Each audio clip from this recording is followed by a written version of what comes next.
biasa. Haleluya. Saudara semua yang dikasihi Tuhan, saya mau sampaikan firman Tuhan hari ini ya. Selalu berbeda saudara, tapi firman Tuhan selalu baru. Amin. Selalu baru. Nah, hari ini saya mau ambil sebuah judul ya. Tidak bisa pakai. Oke, rahasia hidup bahagia. Rahasia hidup bahagia. Saudara semua yang dikasihi oleh Tuhan, sebelum kita masuk ke dalam firman Tuhan, kita mesti tahu dulu apa sih yang dinamakan bahagia itu. Coba lihat. Ya.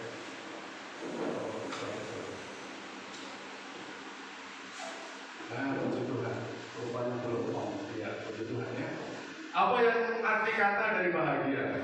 Bahagia adalah sebuah perasaan yang senang, ya, sebuah perasaan yang tentram, gak ada masalah, gak ada kesusahan yang mengiringi pada saat itu.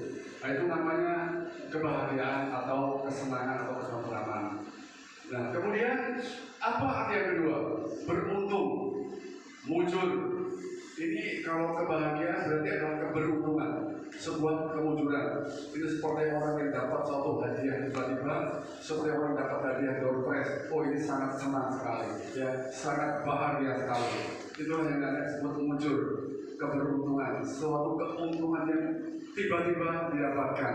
Ini arti kata dari bahagia. Nah, saudara, kebahagiaan tentu kan keinginan kita semua. Ada yang ingin bahagia, ya? Dan ada yang tidak ingin bahagia, saudara. Saya percaya semuanya ingin bahagia. Semuanya ingin dalam keadaan senang, tenteram. Tidak ada seorang pun yang ingin susah, sedih, ataupun banyak cobaan. Ya, gak senang mereka semuanya, tapi mereka semuanya ingin bahagia. Ya. Nah, saudara semua di dalam Tuhan, tapi masalah ini banyak saudara standar daripada ukuran kedua kebahagiaan. Apa ukuran suatu kebahagiaan? Banyak orang yang berpikir, ya. Banyak orang yang berpikir beranggapan bahwa kebahagiaan itu identik dengan hal-hal yang kasat mata. Misalnya adalah, banyak orang berpikir seperti ini. Mayoritas orang berpikir itu berupa materi, berupa kekayaan, berupa harta. Itu orang yang berpikir beranggapan bahwa apa yang bisa dilihat, apa yang bisa dipegang atau didapat. Tetapi kenyataannya, tapi faktanya, saudara, apa yang terjadi? Ya, apa yang terjadi, saudara? Kenyataannya tidak semua sifatnya yang bersifat kebendaan atau materi itu, ya, tidak semuanya selalu berbanding lurus dengan kebahagiaan. Tidak. Bukan berarti setiap orang punya harta banyak berarti bahagia, orang yang tidak punya harta berarti susah. Enggak identik demikian. Yaitu sebuah kebahagiaan, nggak berbanding lurus. Jadi kalau ada orang beranggapan bahwa orang yang banyak harta pasti bahagia, orang yang banyak harta pasti bahagia, tidak salah. Sebenarnya juga nggak salah, itu benar. Tetapi tidak identik, tidak selalu, ya, tidak selalu demikian. Tidak selalu berbanding lurus antara kebahagiaan dengan materi atau kekayaan yang mereka punya. Nah, saudara, ada contoh yang kita sebutkan ya, mungkin Bapak Saudara pernah yang namanya kenal Bapak Ardi Bakri, ya, Ardi Bakri, kemudian juga istrinya Nia Ramadhani. Itu orang apa? Cantik, ganteng, artis, terkenal, populer, kaya, konglomerat. Ya, ya kan? Kan seperti itu. Itu kalau Bapak Saudara pernah ingat apa yang dialami beberapa waktu yang lalu yang sangat viral. Tetapi saudara semua dalam Tuhan sudah memiliki kecantikan, ketampanan, kemudian kekayaan, konglomerat, apapun terpunya rumah di sana sini juga ada. Apa yang membuat mereka kurang bahagia? Pada waktu berada di dalam persidangan dia malah mengaku, mengapa dia menggunakan narkoba? Mengapa dia menggunakan hal-hal yang dilarang, hal-hal yang tidak baik itu? Karena apa? Dia merasa tidak bahagia. Merasa tidak bahagia dengan apa yang dia punya. Merasa tidak bahagia dengan kekayaan, dengan popularitas, dengan kecantikan, dengan ketampanan. Dia tidak bahagia. Itu sebabnya dia pakai narkoba, ya kan? Pakai narkoba. Dia berpikir dengan narkoba dia mendapatkan sebuah kebahagiaan. Nah, saudara semua dalam Tuhan, ini kan luar biasa. Mengapa nggak bahagia? Ya itulah sebuah kekayaan tidak identik dengan yang namanya kebahagiaan. Nah, Bapak Ibu Saudara semua di dalam Tuhan, kalau banyak hal yang kita hadapi saat ini, saudara, ada orang yang berbahagia itu adalah karena apa? Nah ini, ada orang yang bahagia kalau mereka jalan-jalan. Ya, bisa saja mereka piknik, ya, mereka entah pergi kemana atau mana mencari kebahagiaan.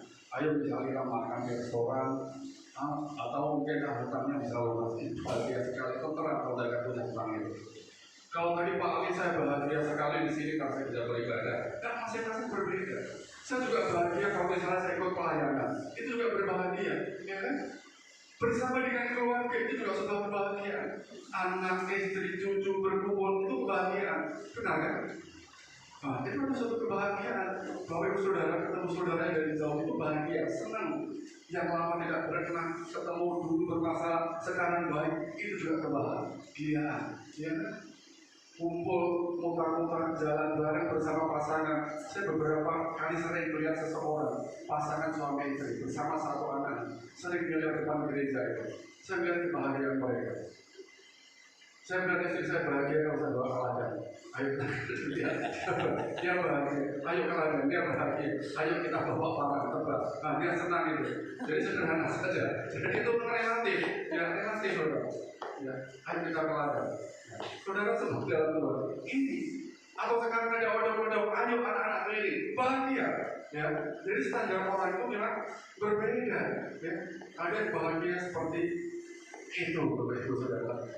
Nah, Bapak Ibu Saudara semua dalam Tuhan, bahwa sebuah kebahagiaan itu adalah tidak standar masing-masing orang itu tidak sama. Nah, ada orang Jawa mengatakan bahwa hidup itu adalah, ya, selain berikutnya saya coba bisa kan?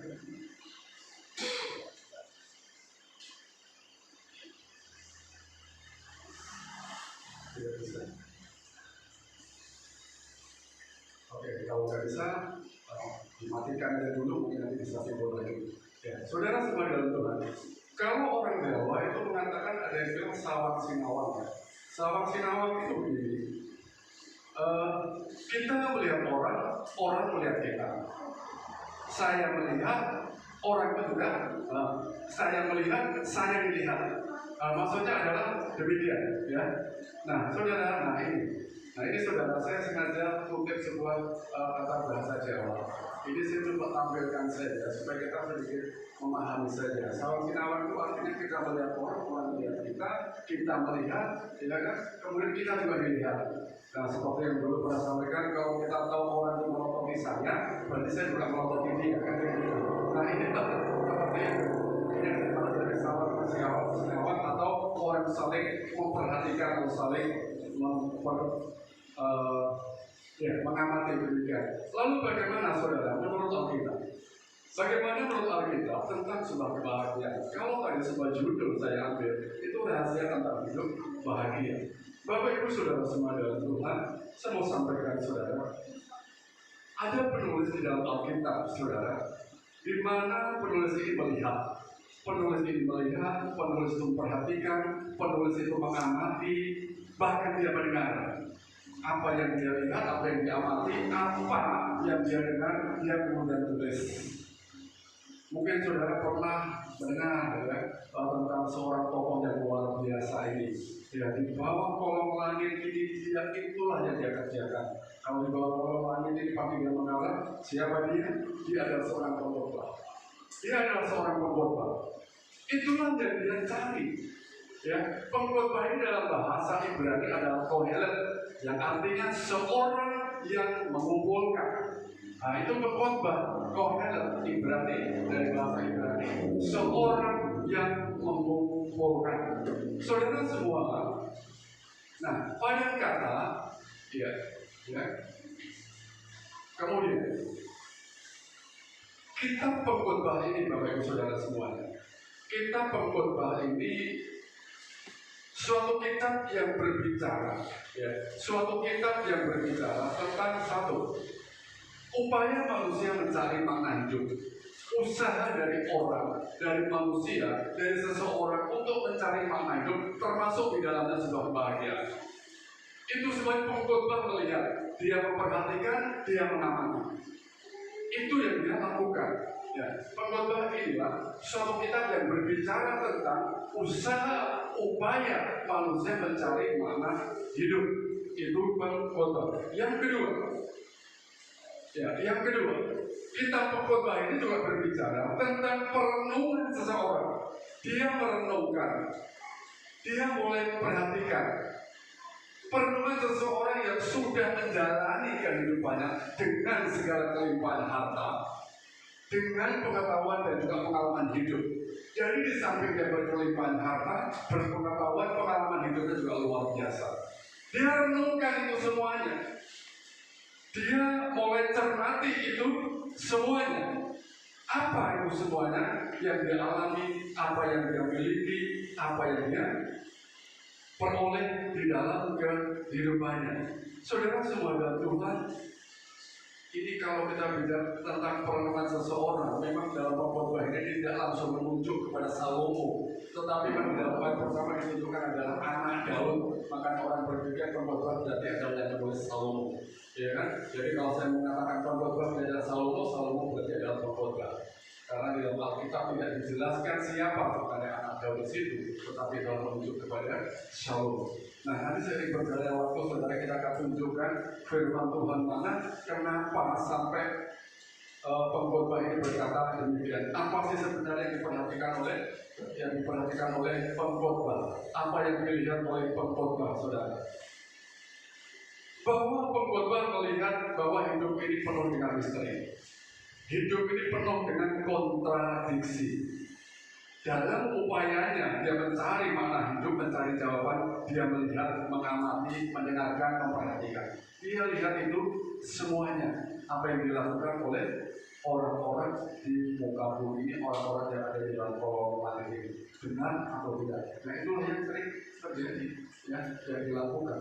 Nah, saudara, apa yang dilihat saudara oleh pengkhotbah? Satu, manusia sibuk bekerja sampai hampir tidak pernah tidur, ya kan? Manusia sibuk bekerja hampir tidak pernah tidur. Itu yang diamati, ya. Bapak Ibu Saudara baca di Alkitab Pengkhotbah pasal 8 ayat 16. Ya, saya minta tolong salah satu orang. Pengkhotbah pasal 8 ayat 16.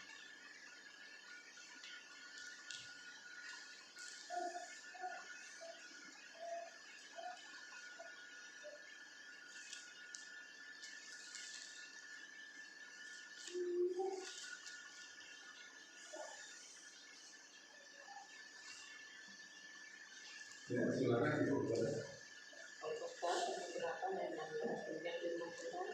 Ketika aku memberi perhatianku untuk memahami hikmat dan melihat kegiatan yang dilakukan orang di dunia tanpa mengatur siang malam.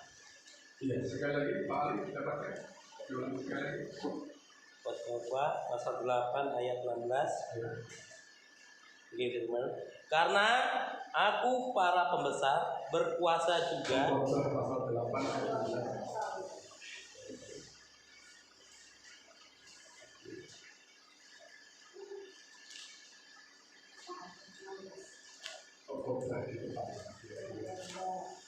Pengkhotbah pasal 8 ayat 16. Ya, oke, saya baca.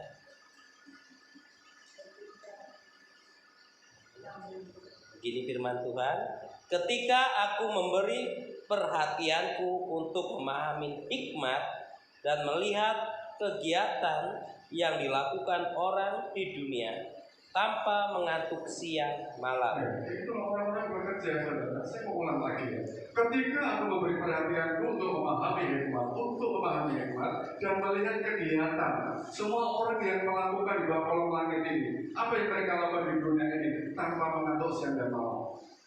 Mereka bekerja, mereka melakukan aktivitas sampai mereka tuh lupa kalau mereka harus tidur, kalau mereka harus istirahat. Manusia, ya, mereka sibuk bekerja sampai hampir tidak pernah tidur. Kemudian selanjutnya, yang kedua, ya, Yang kedua, bahwa orang tidak mengerti dengan apa yang dilakukan oleh orang ini. Orang tidak tahu. Orang tidak tahu. Di dalam Pengkhotbah pasal 8 ayat 17, yang di dalam ayat berikutnya dikatakan demikian. Maka nyatalah kepadaku, Pengkhotbah pasal 8 ayat 16, bahwa manusia tidak dapat menyelami pekerjaan Allah. Tidak dapat. Yang dilakukannya Allah di bawah matahari ini, mereka tidak dapat. Bagaimanapun juga manusia adalah Allah mencarinya. Dia tidak akan menyelaminya. Walaupun orang yang berhikmat mengatakan bahwa dia mengetahuinya, namun dia tidak dapat menyelaminya. Artinya begini, meskipun orang itu bijaksana, meskipun orang itu mengerti, meskipun orang itu sesungguhnya mereka tidak tahu apa yang dilakukan oleh Allah. Ini yang diamati oleh pengkhotbah. Ini yang dilihat oleh pengkhotbah atau Salomo. Tidak tahu apa yang dikerjakan oleh di bawah kolong langit ini.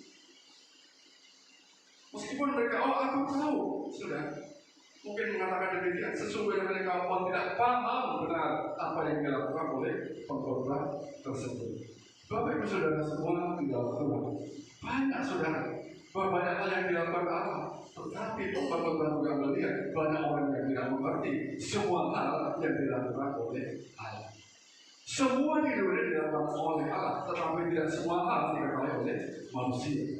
Meskipun ada orang yang berusaha untuk memahami, mengerti, tetapi mereka tidak akan pernah mengerti. Nah, kemudian saudara semua dari Tuhan, banyak yang ditulis pengkhotbah. Saya mau sampaikan lagi, apalagi yang menurut pengkhotbah. Yang kedua adalah ketiga, pekerjaan itu karunia Allah. Nah ya, pekerjaan, kita diberikan pekerjaan itu karunia Allah. Karunia harus kita syukuri. Memang kadang-kadang pekerja seperti ini, tetapi pekerja itu juga menyusahkan, sia-sia. Kita minta pekerjaan, wah tolong berikan saya pekerjaan. Tapi juga susah kadang-kadang, udah dikasih pekerjaan, dikasih aktivitas, mendapatkan gaji, tapi katanya susah. Saya bersyukur saudara, selama saya berada di daerah sini, kurang lebih sekitar 17 tahun, saya bersyukur kepada Tuhan. Ya kan? Orang mengatakan, oh di tempat kerja Pak Mardi orangnya seperti ini, perusahaan seperti ini. Saya tidak peduli. Yang saya lihat apa? Saya bersyukur saya bisa berada di perusahaan tersebut. Saya bisa bekerja di sana. Ya, saya ikut bekerja di sana. Saya bersyukur. Memang kadang-kadang capek. Mungkin ini yang dikatakan oleh pengkhotbah. Sia-sia. Semuanya menyusahkan, capek. Ya, capek. Kadang-kadang suruh bekerja capek, Pak. Disuruh ke sana capek, Pak. Nah, ini saudara, Bapak Ibu Saudara semua yang dikasihi oleh Tuhan. Ya, pekerjaan adalah pemberian Allah, tetapi pekerjaan juga menyusahkan dan sia-sia. Pengkhotbah pasal 5 ayat 19. Setiap orang yang dikarunia Allah kekayaan dan harta benda dan kuasa untuk menikmatinya, untuk menerima bahagianya dan untuk bersukacita dalam jerih payahnya, juga itu karunia Allah. Pekerjaan karunia Allah. Kita diberikan pekerjaan karunia Allah, tetapi di dalam ayat pasal 2 ayat 17, oleh sebab itu aku membenci hidup. Aku membenci hidup, kata pengkhotbah, karena aku menganggap menyusahkan apa yang dilakukan di bawah matahari ini. Menyusahkan. Jadi bukan saya yang berkata, tapi firman Tuhan sendiri, pengkhotbah sendiri yang menjelaskan demikian. Bekerja karunia Tuhan, karunia Allah, tetapi bekerja itu juga menyusahkan. Ya, dia katakan, karena aku menganggap menyusahkan apa yang dilakukan di bawah matahari, sebab segala sesuatu adalah kesia-siaan dan usaha menjaring angin saja. Semua sia-sia saja, menyusahkan. Mengapa sia-sia? Mengapa tidak? Nah, kita lihat kemudian, mengapa dikatakan demikian? Karena setelah orang mati, orang itu tidak dapat lagi memperlihatkan hasil kerja kerasnya. Orang kalau sudah mati, apa yang dapat dia perlihatkan? Ini hasil kerja kerasku, ini hasil dan dia akan dapat. Akhirnya sebabnya dia berkata, bahkan orang lain yang menikmati, orang lain itu bisa dari anaknya atau bisa dari siapa saja, orang lain yang menikmati. Itu sebabnya dia berkata, semuanya sia-sia, semuanya usah menjadi Allah. Nah, saudara sebagai Tuhan, Pengkhotbah pasal 5 ayat 13 sampai dengan 15. Pengkhotbah kenapa mengatakan demikian, Bapak Ibu Saudara semua di dalam Tuhan, ya? Itu ya, Bapak Ibu Saudara nanti bisa baca di rumah lagi. Tapi dalam Pengkhotbah pasal 6 ayat 2 berkata seperti ini. Orang yang dikaruniai Allah kekayaan, harta benda dan kemuliaan, sehingga tak kekurangan sesuatu yang diingininya, tetapi orang tidak dikaruniai kuasa Allah untuk menikmatinya. Maksudnya, aku ini kaya, aku ini memiliki kekayaan, aku memiliki segala-galanya, tapi nggak bisa menikmati karunia tersebut.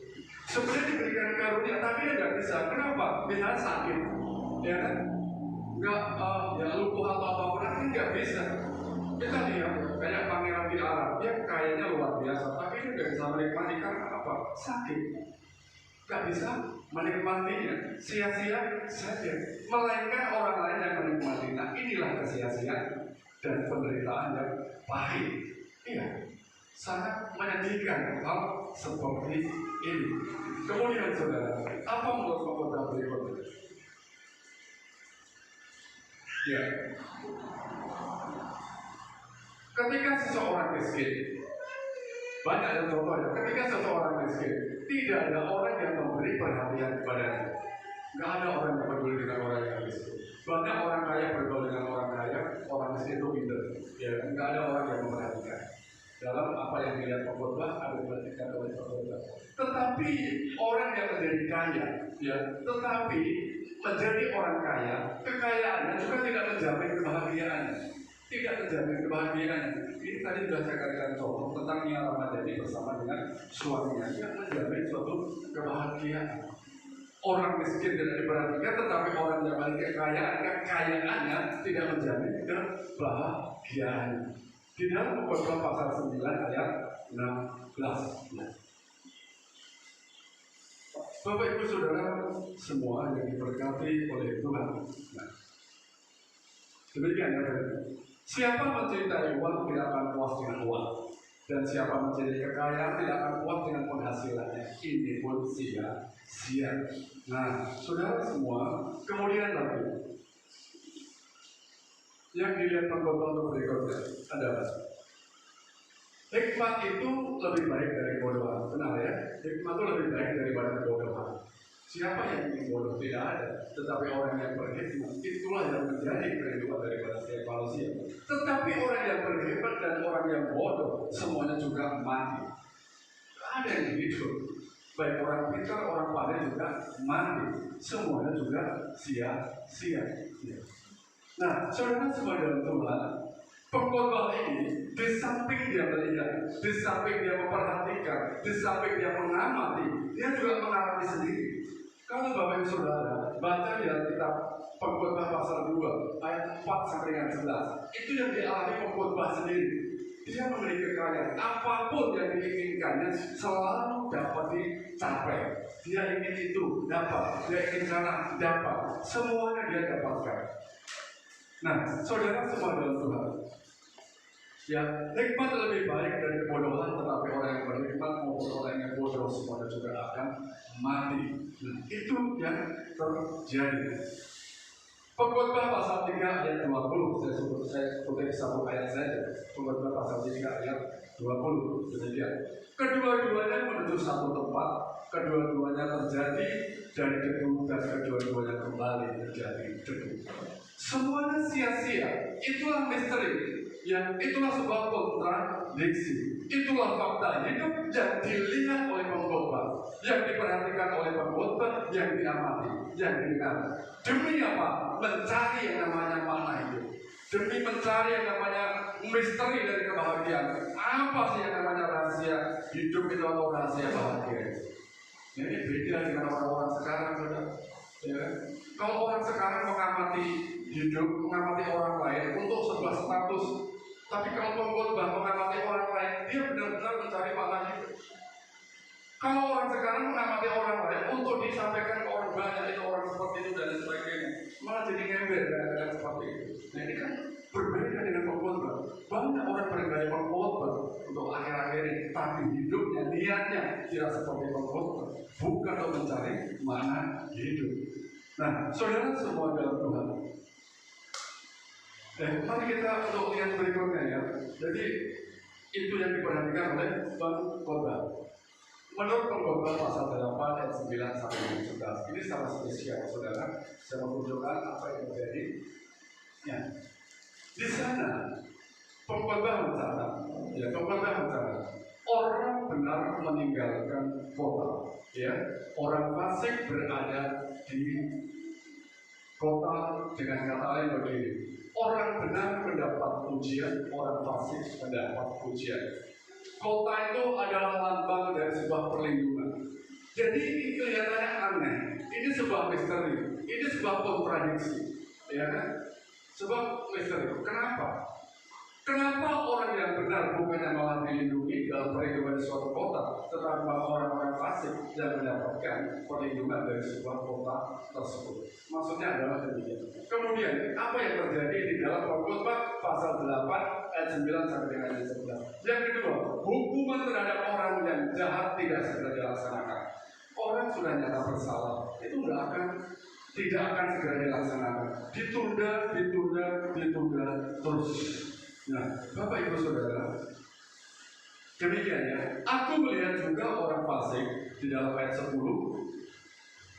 yang akan dikuburkan boleh masuk, sedangkan orang yang berlaku benar harus pergi dari suatu tempat yang kudus dan dilupakan dalam kota itu. Dilupakan orang-orang yang benar, mereka malah terlupakan. Nah, saudara, jadi orang benar mendapat perlindungan di dalam ayat 11. Oleh karena hukuman terhadap perbuatan jahat tidak segera dilaksanakan, maka hati manusia penuh dengan niat jahat dan terus berbuat jahat. Hukuman karena tidak segera dilaksanakan, akhirnya apa? Orang berbuat jahat, orang melakukan sesuatu yang membuat orang lain mengalami kesulitan. Kami beberapa hari yang lalu kami juga mengalami, kamu mengalaminya begitu kami sampai di ladang, sudah habis diambil orang. Nah, saudara semua dalam Tuhan, ini apa?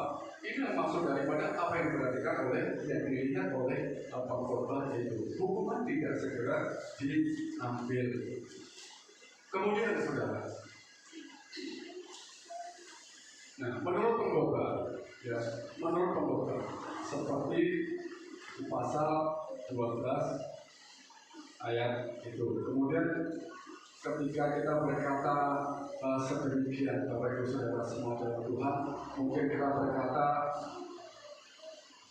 apakah kalau begitu artinya sama sekali tidak ada hati atau bahagia? Ya. Apakah artinya sama sekali orang tidak ada harapan untuk memperoleh yang namanya kebahagiaan? Pengkhotbah mengatakan adalah tidak. Ya. Ya. Tidak demikian. Ya. Pengkhotbah menurut kita lihat dulu di dalam ayat 12. Orang berdosa, orang fasik terus berkuasa berbuat bebas, berbuat jahat, bebas, sebebas-bebasnya.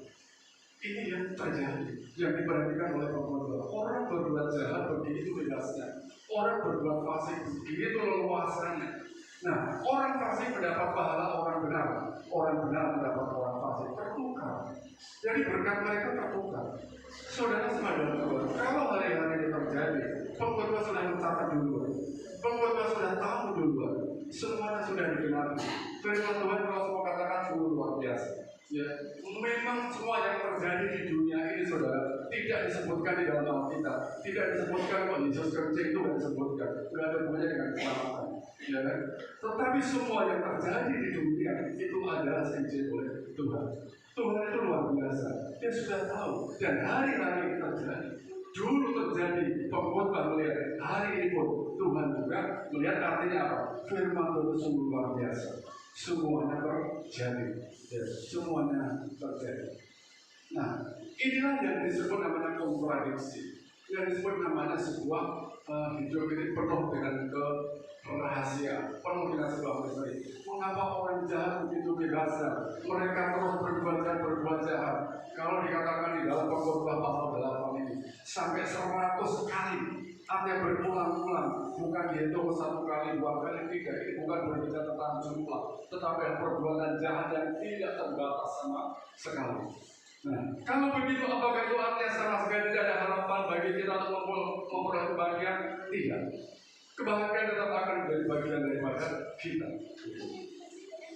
Nah, saudara semua dalam Tuhan, ini katakan tidak ya. Apakah itu artinya sama sekali tidak ada harapan kita untuk menemukan makna hidup atau untuk memperoleh kebahagiaan? Tidak. Jangan khawatir saudara. Apa yang mesti terjadi? Pengkhotbah juga mencatat. Jadi pengkhotbah tidak hanya dia memperhatikan orang-orang seperti itu, tidak. Tetapi dia berkata, mungkin orang fasik atau orang jahat kelihatannya beruntung. Mungkin orang fasik kelihatannya dia mujur, mendapatkan keberuntungan, mendapatkan kebahagiaan. Mengapa? Karena dia diberikan keleluasaan untuk berbuat jahat. Dia diberikan keleluasaan untuk berbuat jahat terus tiada henti. Tetapi sesungguhnya orang yang beruntung, yang mujur adalah bukan orang-orang tersebut, tetapi siapa? Yang bahagia adalah orang-orang yang takut akan Tuhan. Orang-orang yang berbahagia adalah orang-orang yang mencintai hadirat Tuhan. Saudara semua dalam Tuhan, kita berkata betapa bahagianya mereka yang seperti itu, tetapi sesungguhnya inilah yang terjadi.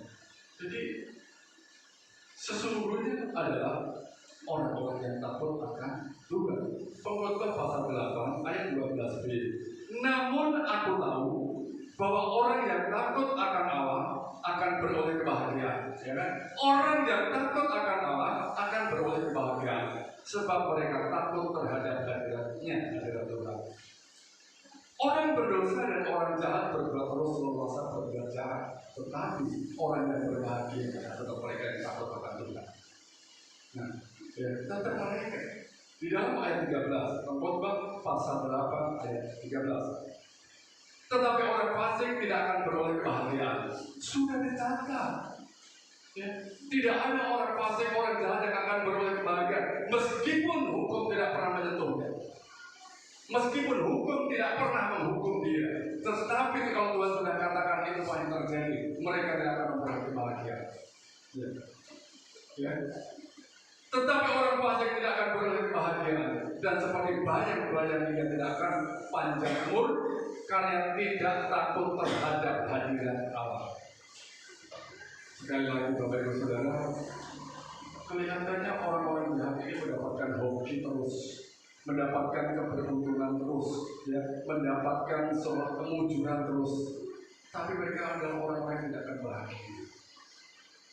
Itu hanya sebentar saja, sebentar saja. Mereka itu hidupnya tidak seperti bayangan matahari, ya, bayangan matahari. Kalau matahari mau terbenam itu kan bayangan manusia semakin sore kan semakin panjang. Mereka tidak akan seperti itu. Ya, Pengkhotbah mengatakan demikian. Hidup mereka adalah sedemikian berubah. Hidup mereka tidak seperti bayangan yang menjadi panjang dan semakin panjang sewaktu matahari terbenam. Itu nggak lama. Tidak lama. Sekali lagi saudara, ketika Tuhan sudah berkata demikian, itu pasti terjadi. Itu pasti terjadi. Ya. Termasuk ketika Tuhan berkata, hanya orang-orang yang takut Tuhan, hanya orang-orang yang mencintai hadirat Tuhan, mereka yang mencintai, mereka akan memperoleh kebahagiaan. Itu juga pasti akan terjadi. Saudara semua di dalam Tuhan. Orang benar meskipun mereka terusir dari suatu kota. Orang fasik masih berada juga ada di situ. Mereka tidak mendapatkan ganjaran sama sekali. Jadi saudara semua dalam Tuhan, kebahagiaan itu tidak diperoleh bukan karena orang tersebut dalam keadaan baik. Dalam keadaan baik itu seperti mungkin baik ekonomi, baik kedudukan, baik kesehatan, mungkin juga baik situasi dan sebagainya. Tidak. Kebahagiaan tidak diperoleh bukan dengan cara-cara seperti itu, tetapi kebahagiaan diperoleh karena apa? Dia takut akan Allah. Dia takut akan Tuhan. Dia takut akan hadirat Allah. Mazmur 27 ayat 4. Ya. Mazmur 27 ayat 4. Satu hal telah kuminta kepada Tuhan, itulah yang kuingini. Satu hal yang telah kuminta kepada Tuhan, itulah yang kuingini. Diam di rumah Tuhan. Diam di rumah Tuhan, beribadah seumur hidupku. Ya, seumur hidupku, selama hidup. Ini kebahagiaan yang luar biasa. Ya, menyaksikan kemurahan Tuhan dan menikmati baitnya. Nah, Bapak Ibu Saudara semua yang diberkati oleh Tuhan, ini juga kata-kata yang jauh, ya, orang tua daripada Salomo itu sendiri. Bapak Ibu semua yang dikasihi oleh Tuhan, nah kemudian, ya, Kesimpulan ya, saudara, kesimpulan. Dari apa yang dilihat, apa yang diperhatikan oleh Salomo pada akhir perundangannya, Pengkhotbah berkata di dalam ayat Pengkhotbah pasal 12 ayat 13. Apa itu saudara semua? Jadi kalau sekali lagi saya mau katakan sebagaimana firman Tuhan, bahwa kita bukannya tidak berhak untuk menikmati kebahagiaan. Kita orang yang beriman, kita orang yang ikhlas, memang kita akan mati. Orang bodoh itu tidak akan mati. Bukan kita tidak beroleh berhak untuk mendapatkan sebuah kebahagiaan. Kesimpulan dari Salomo apa yang dikatakan? Pengkhotbah mengatakan demikian. Akhir kata dari segala sesuatu yang didengar ialah akhir kata yang dia dengar, yang dia perhatikan, yang dia lihat, yang dia amati. Apa itu? Takutlah akan Allah. Pesan pengkhotbah. Takutlah akan Allah. Kemudian berpeganglah pada perintah-perintah karena itu adalah kewajiban setiap orang. Akhir semuanya setelah kita memperhatikan, setelah kita melihat, setelah kita mengamati dari kehidupan semua orang, ya, pengkhotbah nggak menjadikan apa-apa, tidak mencari makna itu semuanya, bahwa hasil perenungannya, hasil yang dia lihat, kemudian dia simpulkan akhir dari segala kata yang dia dengar adalah takutlah akan Allah. Ini yang kita ambil. Takut akan Tuhan, takut akan Allah. Ya. Orang benar, kalau dia nggak takut akan Allah, juga percuma. Ya. Percuma, nggak akan mendapatkan kebahagiaan, nggak akan mendapatkan itu. Orang yang memiliki segala-galanya, nggak memiliki takut akan Allah, ya Allah akan dari Allah juga percuma. Yang penting apa? Takut akan dari Allah dalam kondisi apapun juga. Ya. Takut akan Allah bukan menjauh dari Tuhan, bukan menjauh persekutuan. Takut akan Allah semakin dekat kepada Tuhan. Ya, pernah saya sampaikan pada waktu beberapa bulan yang lalu, ke 1 tahun yang lalu juga. Takut akan Allah bukan menjauhi. Kalau saya takut kepada hantu saya jauh, tapi kalau saya takut Tuhan saya dekat kepada Tuhan. Itu kebalikannya. Ya. Bapak Ibu Saudara semua yang dikasih oleh Tuhan. Ini takutlah akan Allah, itu sumber kebahagiaan. Ya, mungkin memiliki segala-galanya, sehat, kuat dan sebagainya. Ada orang yang sehat, justru mereka tidak bahagia. Ya kan? Kenapa? Karena saat mereka sehat, mereka malah pergi kemana-mana. Mereka malah pergi ke tempat-tempat yang tidak benar. Akhirnya bukan kebahagiaan yang tidak dapat, tetapi apa? Sesuatu malah menyedihkan bagi dia. Tetapi orang yang sakit, karena dia tidak bisa pergi kemana-mana, dia hanya bisa ada di rumah saja, tidak bisa melakukan segala sesuatu, dia hanya datang kepada Tuhan dan berdoa kepada Tuhan. Di dalam kelemahannya, di dalam ketidakberdayaannya, dia semakin dekat kepada Tuhan. Orang sakit ini malah mendapatkan suatu kebahagiaan. Nah, jadi kesehatan yang melimpah, kekayaan yang melimpah, kecantikan, ketampanan, kedudukan, popularitas tidak berbanding lurus kalau tidak ada takut akan Tuhan. Kalau tidak ada mencintai hadirat Allah di sana. Jadilah seperti Daud. Yang kuingini adalah sepanjang hidupku adalah berada di bait Allah. Berada di bait Allah. Menyaksikan kemurahan Tuhan dan menikmati baitnya. Kemudian, ya. Mazmur 128 ayat 1. Mazmur 128 ayat 1. Berbahagialah setiap orang yang takut akan Tuhan. Sudah clear ini, tidak ada masalah lain. Mereka yang takut akan Allah, mereka adalah orang-orang yang berbahagia. Ya. Meskipun terusir dari suatu kota, meskipun pahala, ganjaran, sesuatu yang baik dan harusnya dia dapatkan, malah yang diambil atau diberikan kepada orang-orang fasik. Jangan khawatir, ini dari Tuhan. Saya pada waktu masih SMP, saya pernah mengikuti yang namanya rally sepeda. Rally sepeda ini kan tidak mencari mana tercepat atau mana yang paling pertama. Pada waktu itu saudara, saya mendapatkan juara 2, ya, juara 2. Nah, dalam posisi seperti itu, karena 1, 2, 3 sudah dipanggil, saya naik. Saya terlambatkan posisi saya di juara 3. Ya mau gak mau saya tertukar ini. Jadi hadiah nomor 2 itu nggak menjadi bagian saya mendapat hadiah yang nomor 3. Nah ini tertukar. Ya. Nah ini seperti itu. Mungkin orang benar, ya, orang benar mendapat suatu ganjaran, mendapat pahala milik orang fasik. Orang fasik mendapat pahala orang benar. Tetapi orang yang yang hidup menurut jalan yang ditunjukkan oleh Tuhan. Bapak Ibu Saudara semua yang diberkati oleh Tuhan, Salomo dan juga Daud sudah menuliskan demikian. Sekali lagi, apa yang terkumpul di dalam Alkitab itu adalah pasti digenapi, pasti terjadi. Oleh sebab itu, untuk mencari kebahagiaan, rahasia, misteri kebahagiaan itu ketika ada di dalam hadirat Tuhan, ketika ada di tangan Tuhan, di hadapan Tuhan. Suatu kebahagiaan yang luar biasa. Nah, saudara semua dalam Tuhan.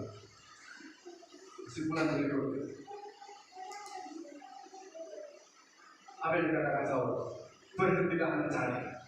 Ya, bukan maksudnya itu gak boleh bekerja, silakan bekerja. Berhentilah mencari dan nikmati hidup sebagai anugerah Allah disertai kekuatan Tuhan. Maksudnya saudara, apa yang sudah ada pada kamu, apa yang sudah ada pada Bapak dan Saudara semua, nikmati. Ya, nikmati saja. Itu berhak menikmati. Berhak menikmati. Tapi sertai yang takut akan Tuhan. Kalau cuma menikmati saja tanpa takut akan Tuhan, itu bukan kebahagiaan. Mungkin tidak berkata, oh betapa bahagianya saya bisa menikmati apa yang ada pada Tuhan dalam diri saya. Tapi kalau tidak ada rasa takut akan Tuhan, nggak ada kebahagiaan yang sejati. Berhenti mencari, tapi nikmatilah hidup sebagai anugerah Allah. Itu anugerah Allah. Selagi masih diberikan anugerah menikmati, nikmati. Ya. Selagi masih bisa diberi anugerah untuk menikmati kekayaan, nikmati, tapi sertai takut akan Tuhan. Mengapa? Hidup ini akan segera berakhir. Hidup akan segera berakhir. Menikmati boleh, tapi jangan lupa takut akan Tuhan mesti ada di dalam diri kita, mesti tumbuh di dalam diri kita. Jangan sampai kita terlena, ya. Jangan sampai kita terlena. Nah, saudara semuanya Tuhan, pengkhotbah menemukan jawaban daripada misteri atau rahasia dari makna hidup ini. Bapak Ibu Saudara semua dalam Tuhan, ini yang mesti kita lakukan. Pengkhotbah pasal 8 yang menunjukkan pasal yang ke-11, ya, pasal 11 ayat 8. Pengkhotbah pasal 11 ayat 8. Oleh sebab itu, jika orang panjang umurnya, biarlah dia bersukacita di dalamnya. Ya, silakan bersukacita panjang umur. Tetapi adalah ia ingat akan hari-hari yang kamu dari kematian itu, karena banyak jumlahnya. Segala sesuatu yang datang adalah kesia-siaan. Nah, nikmati, gak apa-apa, silakan. Kamu punya uang, kamu punya kekayaan, kamu punya kesehatan, punya kedudukan, punya popularitas, ya, layak untuk mendapatkan penghormatan, layak untuk menikmati. Tapi jangan sampai takut akan Tuhan itu gak ada di dalam diri kita. Gak ada di dalam diri kita. Kamu beberapa waktu yang lalu pikirkan jangka panjang, jangan berpikir jangka pendek. Jangka pendek kita di dunia, jangka panjang kita adalah perkara-perkara di atas.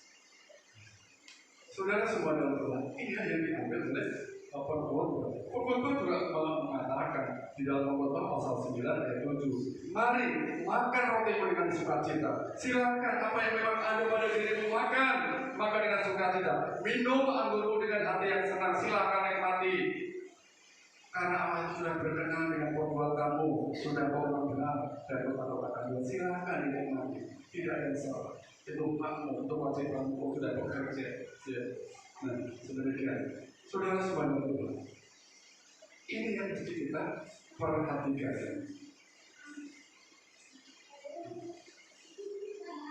Nah, yang keempat, jangan terlalu terikat atau terfokus kepada fenomena kejadian-kejadian dan kesulitan itu. Nggak usah terpengaruh. Ini mungkin sulit, ini mungkin susah, ini mungkin baik, dan nggak usah terpengaruh ke sana. Ya, tidak usah terpengaruh. Sekali lagi saudara, kesehatan, popularitas, kedudukan yang tinggi tidak identik dengan kebahagiaan. Terlebih juga kesulitan-kesulitan. Ya, tetapi adalah kalau kita fokus kepada terus ke sana akan mengganggu kebahagiaan kita. Karena apa? Kebahagiaan hanya ada takut di dalam Tuhan, hanya ada dekat hadirat Tuhan.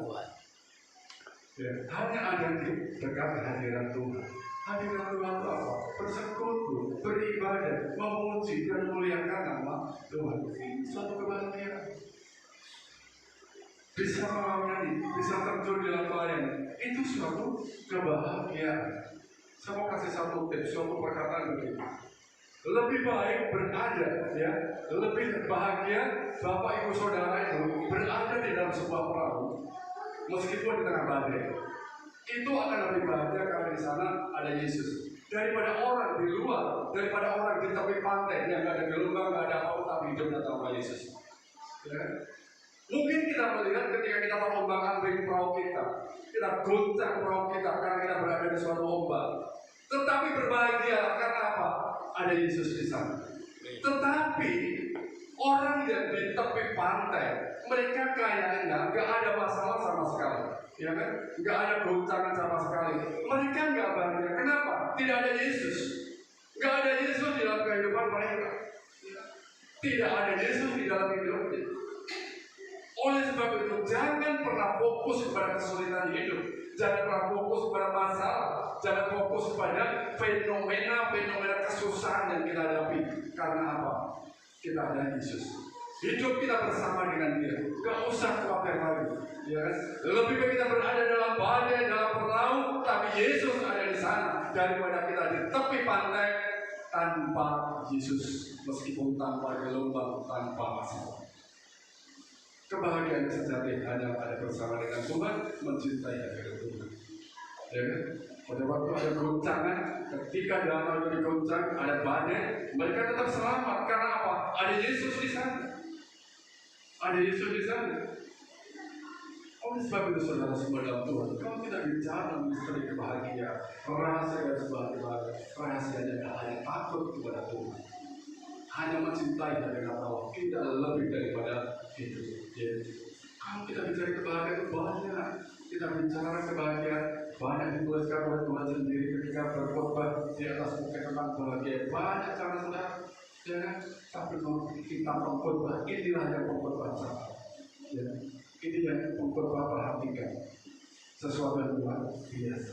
Berhenti mencari, nikmati hidupmu, nikmati rezekimu, nikmati berkatmu, serta takut akan Tuhan dan takut akan hadiratnya.